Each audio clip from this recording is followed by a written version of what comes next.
Ha hecho reír a generaciones con sus personajes y series. ¿Quién no recuerda al entrañable Dr. Cándido Pérez y sus aventuras? O las horas de diversión en la surreal escuelita a la que asistió por años. Y es que la carrera de nuestro invitado ha sido tan diversa como entretenida.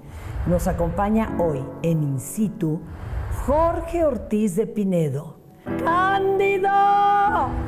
Hola, soy Jorge Ortiz de Pinedo. Por si no me reconoces, traigo una tarjeta americana. No, mejor no. Lo que sí te quiero decir es que soy amigo de Fernanda Tapia y de que estoy aquí in situ con ella. La verdad es que, amigos, amigas, hoy tenemos un programa in situ delicioso. Siempre, pues, es padre volverse a ver con los amigos y poder platicar largo y tendido.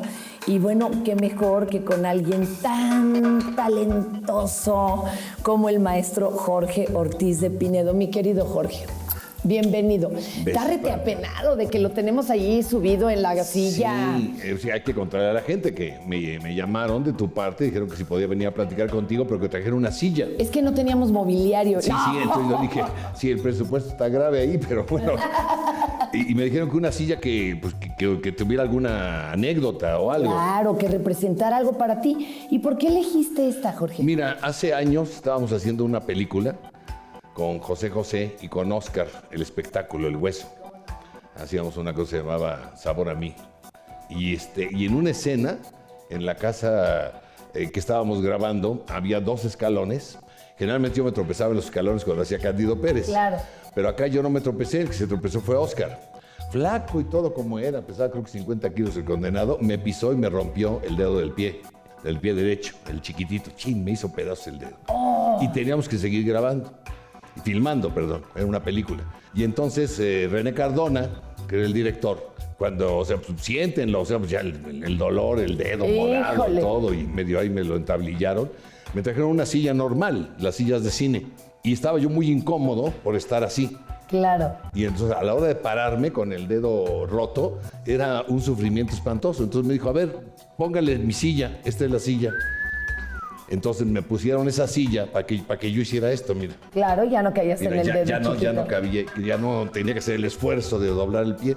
Y entonces esta silla me la regaló.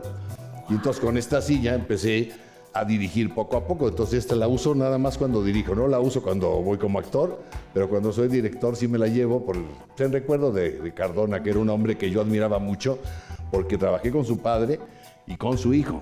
Los 3 Cardona son una leyenda del cine mexicano. Hay que reconocerlos como gentes muy trabajadoras, muy talentosas y que nos ayudaron a muchísimos. Sí, y que además hicieron cine justo en la etapa más difícil. En la etapa donde no había dinero, no les daba dinero al gobierno, no, ellos hacían cine de verdad. Iban a la taquilla a ver cómo les iba y no les iba mal.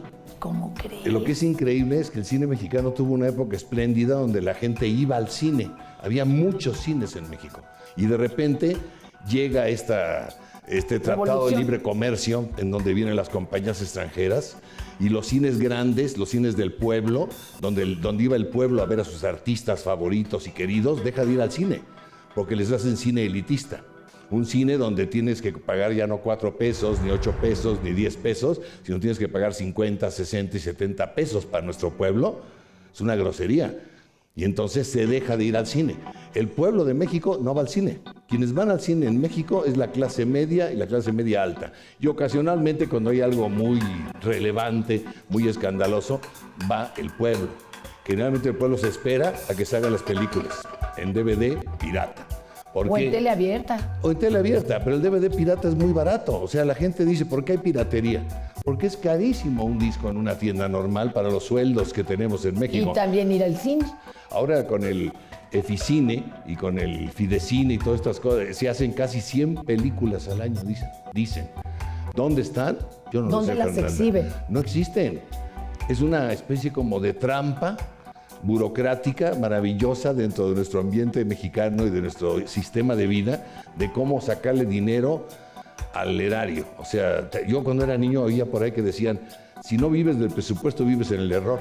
O sea, tienes que estar metido dentro de lo que es la organización gubernamental para vivir bien. O ser un industrial con suerte, que es una fábrica, etcétera. Entonces, ahora el dinero ese que se da para hacer películas, se hacen películas que no, el 60% no son ni exhibidas. ¿Dónde quedan? No lo sé. Ojo, no por malas, No, porque no. no hay dónde. Y además las copias, aunque sea digital, son carísimas. Sí. Mira, no hay cines. Y es muy asimétrico el trato, incluso si no le va bien el primer fin de semana a una película gringa de acá, no importa, ahí se queda. Ah, pero las mexicanas se van. No, claro, se salen así de inmediato y hay muy pocas copias. No, y de repente te pueden dar 100 copias, pero las 100 copias si te las ponen en un cine donde hay 10 salas y te ponen en la sala 1 y en la 8 a las 11 de la mañana y a las 11 de la noche, pues ¿quién te va a ir a ver? En cambio agarran los Cazadores del Arca Perdida 8, o sea, los Piratas del Caribe 19, y te la ponen a las 2, a las 4, a las 6, a las 8, o sea, los horarios donde va la gente al cine. En una sala y en la otra 2:30, 4:30. Sí, está en todas las salas.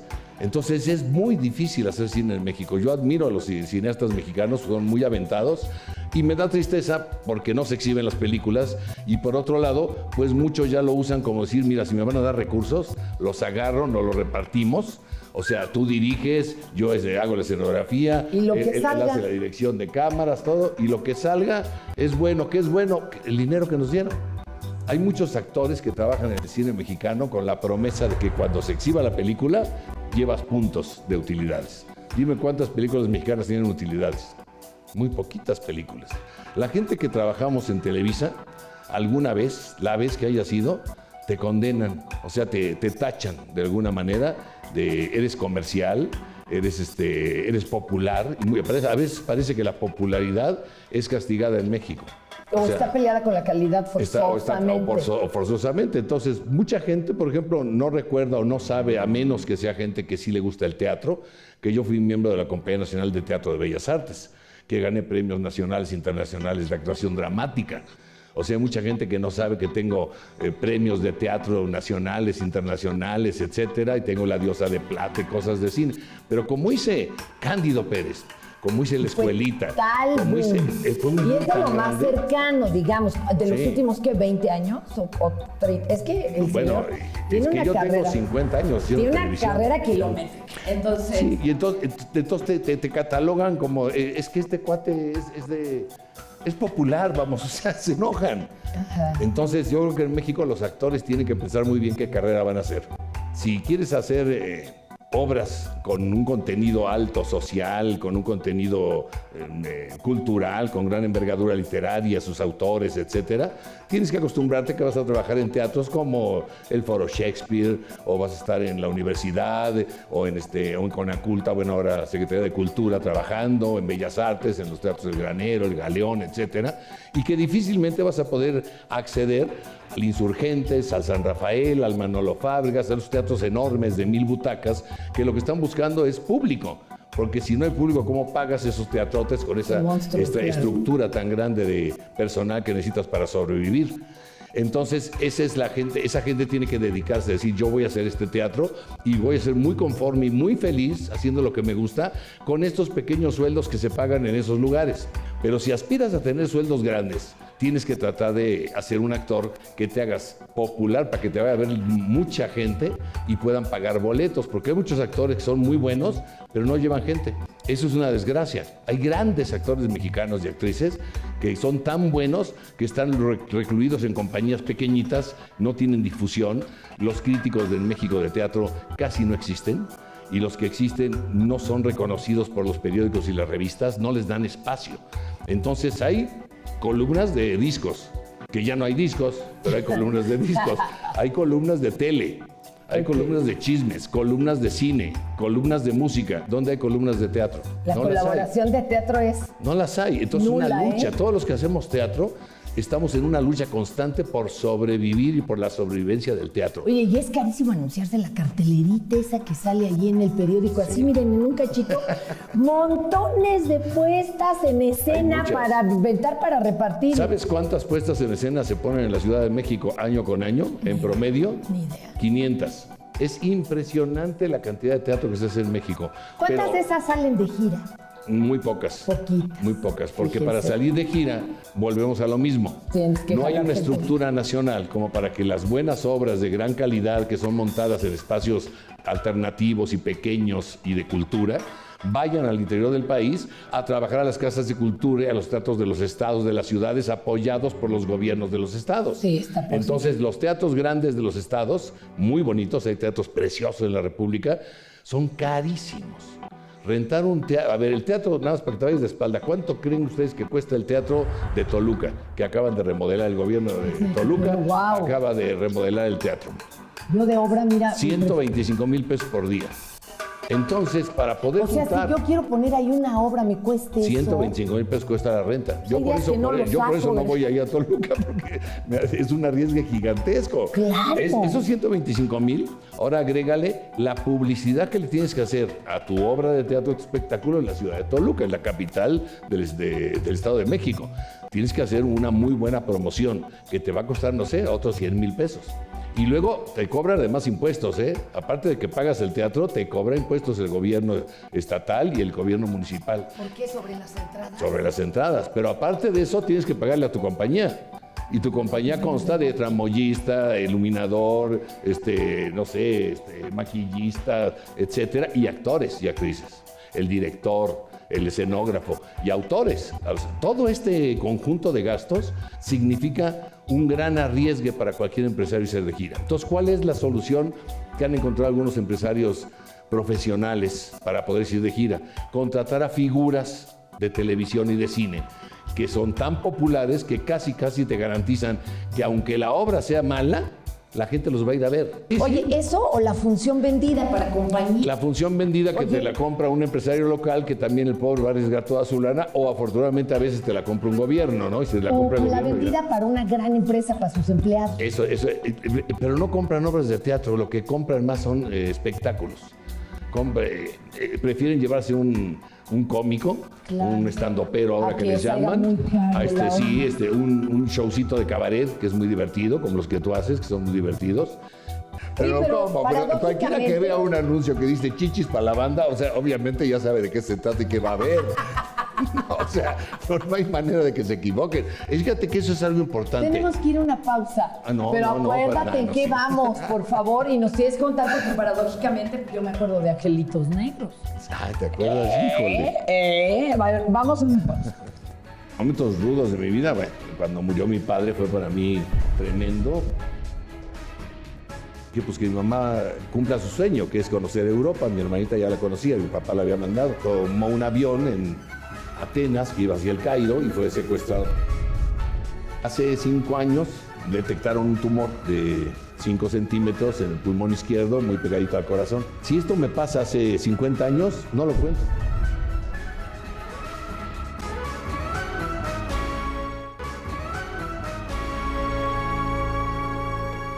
Regresamos a In Situ. No, bueno, es que qué horror, nos juntamos los dos que hablamos hasta por los codos. Y estábamos hablando del teatro y cómo muchos tienen la bendición de poder subsidiar sus obras. Es decir, hacen obras de arte y las subsidian con alguna otra cosa, como tú, maestro. Sí. O sea, no me vas a decir la obra tan querida Familia de 10, y con esa puedes montar Dalias Negras y 12 hombres en pugna y 12 mujeres. O sea, lo has dicho perfecto. Pues lo que gano en una obra lo invierto en la otra. Exacto, y ahí va medio recuperando la cosa. Luis de Tavira, por ejemplo, me decía, te admiro porque tú puedes hacer cosas que nosotros no podemos hacer ni en la Compañía Nacional de Teatro ahora, porque hay que pagar derechos. Y tú sí te avientas a pagar los derechos de Arthur Miller, de Susan Hill en este momento. Estamos pagándole a la autora la autora de esta obra que estamos haciendo, que es El fantasma en el espejo, es la misma autora de las novelas donde se inspiró La Dama de Negro. Y esa obra se montó, hicieron una versión en Londres. Entonces mi hijo la fue a ver a Londres, la compró y nosotros hicimos nuestra versión aquí en México. Y la versión de México vino un representante, quedó mejor, más chipocluda. Igual que la Dalia Negra, compañero. Sí, la Dalia también fue fantástica. Obra pero de arte. Son inversiones muy grandes. Entonces la gente va. Nuestro socio es el público. El público nos apoya, va a ver casi todas nuestras obras, pero tardamos mucho en recuperar las inversiones. Y entonces hay que repetirla. Entonces la Dalia la repetiré el año que viene. Hijo, ahorita El fantasma bueno. en el espejo, que está de gira, ya estuvo en México 100 representaciones, 100 representaciones de gira, y regresamos el mes de octubre, noviembre, diciembre al Foro Chapultepec a volver a hacer la Dalia, El fantasma en el espejo, que es fantástica, es una historia divertidísima. ¿Es divertida?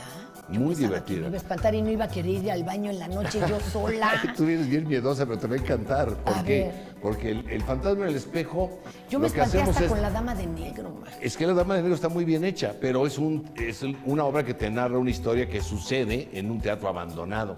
O sea que no tiene nada. Está el teatro solito, con un cajón, un baúl y 2 sillas. Y acá, El fantasma en el espejo es una historia de un muchacho que anda en África toda su vida y cuando ya cumple 21 años, se muere su cuidador y nunca le dijo quién era. Nada más sabe su nombre y se va a Inglaterra a averiguar quién es su familia. Y desde que llega a Londres, llega al puerto y empieza a pasarle cosas rarísimas. Empieza a ver gente extraña, gente que aparece y desaparece, empiezan a pasar cosas paranormales y de repente hay un espejo. Y en ese espejo, que es un espejo fantástico que trajimos de Canadá, donde te ves reflejado tú como actor y el público se ve que está reflejado y de repente aparece en el espejo un fantasma dentro del espejo y una neblina dentro del espejo. No, ya me dio medio misa. Al rato el fantasma ya no está dentro del espejo, ya anda fuera del espejo. Y al rato ya está entre el público. Entonces, ¿por qué es divertida? Cuando te asustan, brincaste. Y mira, y ahora te ríes. Sí. Te ríes ya porque... me dio nervio y me dio risa. No, Pues pero sí. ¿por qué nos reímos después de que nos asustamos? Porque nos damos cuenta de que hemos perdido la vertical como seres humanos. Las casas de terror son divertidas. Claro, claro. No, uno siempre está riéndose y hay otro que se está muriendo. Y luego la gente que la ve, ya que entendió cómo es la obra y ya que conoce la historia, lleva a otros a sentarse junto a ellos y ver cómo brincan los de al lado. Entonces, por eso el fantasma en el espejo es un fenómeno que está agotando en todos lados. ¿Cómo te atreviste a poner tu propio teatro? Porque ha habido gente a la que le va muy mal. Ya ves, doña Silvia Pinal, que Vía Crucis fue el mentado teatro. Mira, y todos. terminó en Pare de Sufrir o algo por el estilo. Qué valiente eres, compañero.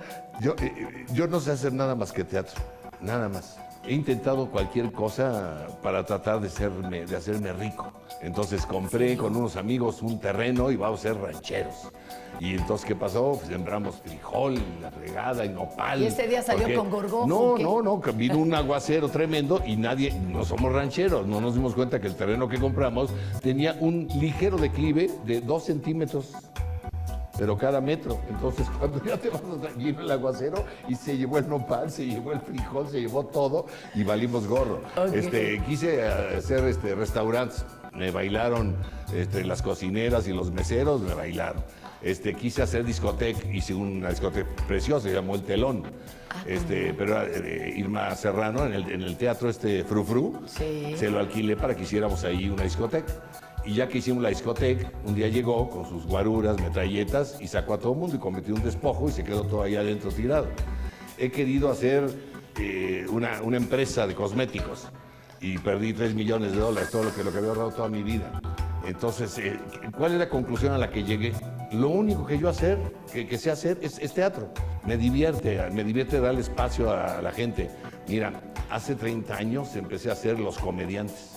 ¿Cómo no? Que es es el semillero más es grande el semillero de más grande que hubo en México y es el precursor de los stand-ups, porque claro. yo lo que puse fue un micrófono y decirle a los cómicos de México, órale, ahí está el espacio, éntrale y el que tenga más saliva va a tragar más pinole. Aquí el más gracioso es que se va a quedar y el que no, presenté más de 350. Y había público de veras en vivo y Sí, todo, y sí, ahí era todo casi el todo. luisámetro. Ese era un antro. Yo convertía un foro de televisión en un antro y los cómicos iban pasando, haciendo sus rutinas y bueno, ahí está La Escalante, Poncho Aurelio, te puedo decir hasta a la todos. Chupitos, ¿no? La Chupitos, el Costeño, Teo González, José Carlos Rico, todos. O sea, pasaron, hay 50 que se quedaron, que son muy famosos. Y luego vino esta moda del stand-up, que es lo mismo, pero a la americana. Y sin personaje. A la americana eres tú, que estás criticando y diciendo lo que te pasó a ti, a tu familia, a tu entorno, y con un tono mucho más subido en cuanto al léxico. ¿Por qué? Porque en el momento en que yo hice Los Comediantes hace 30 años, había una autocensura y entonces la gente, bueno, el único cómico que yo conocía, lépero y pelado, era Polo Polo, pero él no se presentaba en televisión. En los que se presentaban en televisión... el cassette. Sí, te comprabas tu cassette y ya con eso oías a Polo. Y entonces los cómicos, el público se acostumbró a escuchar a los comediantes, que ya les dijeron comediantes a partir de... Eran cómicos, Ahora ya eran todos son comediantes. a escucharlos hacer rutinas muy ingeniosas sin grosería. Y era bien difícil lo que hacíamos. Y ahora lo que hacen son rutinas muy léperas, muy graciosas algunas. Hay algunos estandoperos fantásticos. Y hay otros muy buenos. Y hay otros muy malos. Hay buenos y malos como en todas partes. Oye, ¿y qué sigue para ti en tele y qué sigue en teatro? A ver, afloja un poquito. Bueno, en teatro voy a seguir haciendo estas obras de teatro. Ahorita tengo montado ahí una obra que se llama Los Jugadores, con Bonilla, con José Alonso, con el Pato Castillo, Colombo. Ellos cuatro son 4 primeros actores que hacen una obra fantástica de Miró, un catalán, y tenemos mucho éxito. Y en ese mismo teatro voy a empezar, cuando ellos terminen, La Familia de 10, que regresa otra vez al teatro. Claro. Porque ya me quité el oxígeno, ya me estoy quitando poco a poco, porque me operaron Ahorita otra nos vez. vas a contar de eso, pero pues si me das chance, sí. Porque yo estoy feliz oyéndote. Pero tenemos ahí los domingos una obra muy divertida para niños de 3 a 12 años, que se llama PUN. Y luego tenemos un forito, el otro foro, el Foro Odeón, en donde están los Mastropiados, son unos maestros de Querétaro, de canto y de música, de escuela, de Querétaro, de preparatoria, de universidad, que un día les dijeron que por qué no hacían algo en un festival. Entonces agarraron una rutina de los Lelutiers y ellos la hicieron porque cantan, tocan instrumentos, claro, son muy inteligentes. Sí, por el maestro Mastropiado, ¿te acuerdas? Claro, sí. Y en las noches de los sábados a las 10 está Bárbara Torres, mi hijo Oscar y Juan Frese haciendo un showcito que se llama Una Eva y 2 pelones. Muy divertida porque es una teoría de Bárbara Torres diciendo que por qué le echan la culpa a la mujer de haberle dado la manzana a Adán, que Adán fue el que se la tragó, claro, y que luego él fue el que la tentó con la serpiente. O sea, un juego de palabras muy divertido. Y para dentro de 4 semanas empezamos ahí también los jueves, vamos a presentar en el Teatro Grande al Burro Van Rankin y a Castillo, a Mauricio Castillo, que van a hacer un espectáculo que se va a llamar Sí están locas, pero las amamos. Entonces van a hablar de su mamá, de su hermana, de su esposa, de sus hijas, de las mujeres de su vida. Me parece muy ingenioso. Sí. Oye, estoy muy incómodo yo aquí arriba, estoy allá abajo. No, papá, es que estoy viendo a las nenas desde acá y entonces, o sea, ahorita no tienen llamado. A ver, en 30 segundos. Momentos rudos. No, los momentos rudos de mi vida, bueno, cuando murió mi padre fue para mí tremendo, porque para mí era mi papá, nada más. Y el día que murió, me quedó verdaderamente una impresión muy grande de que salí del hospital y murió a la 1 de la tarde. Cuando salí del hospital para ver lo de la funeraria y todo eso a las 3:30, estaba saliendo el Ovaciones y la segunda edición de las últimas noticias de Excelsior y todo, y me quedé apantallado de ver el encabezado de Ortiz de Pinedo murió. O sea, dije, y ahí me di cuenta lo grande que había sido ese hombre.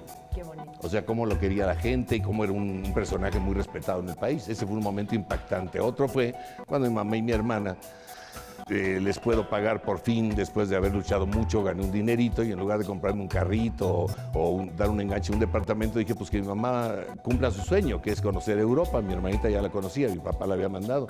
Y se fueron a un tour y ese tour tomó un avión en Atenas que iba hacia el Cairo y fue secuestrado por un grupo, Abu Nadal, se llamaba el grupo y fue secuestrado y se llevaron el avión a Malta.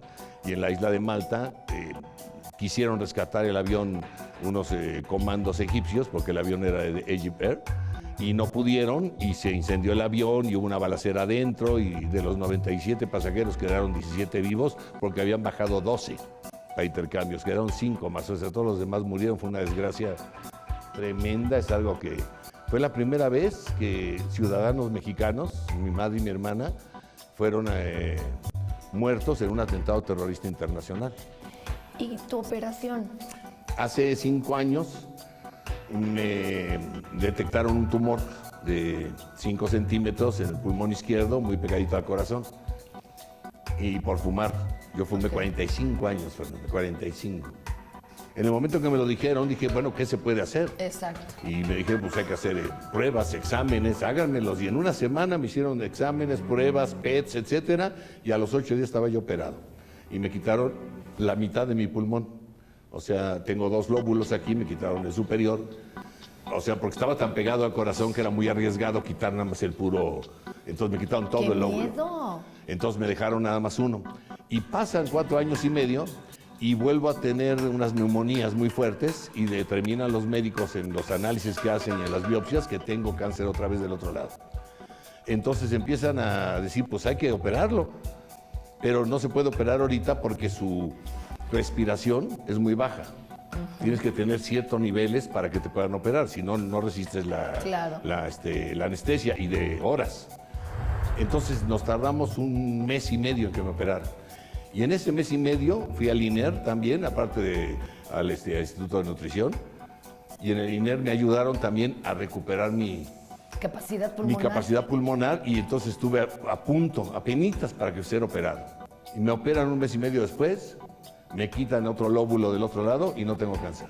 ¿Cómo? Están todos admirados, dicen, no sabemos qué pasó, pero este cuate que tenía cáncer y están aquí las pruebas y están, el PET es un aparato que te ponen, te escanean y donde brilla, ahí está. Pero es que eres un milagro viviente. Apareció. El cáncer de pulmón es bien difícil. Tiene muy mal pronóstico. Entonces ahora tengo medio pulmón. medio pulmón de este lado y 2 de este lado, porque aquí tenemos 3.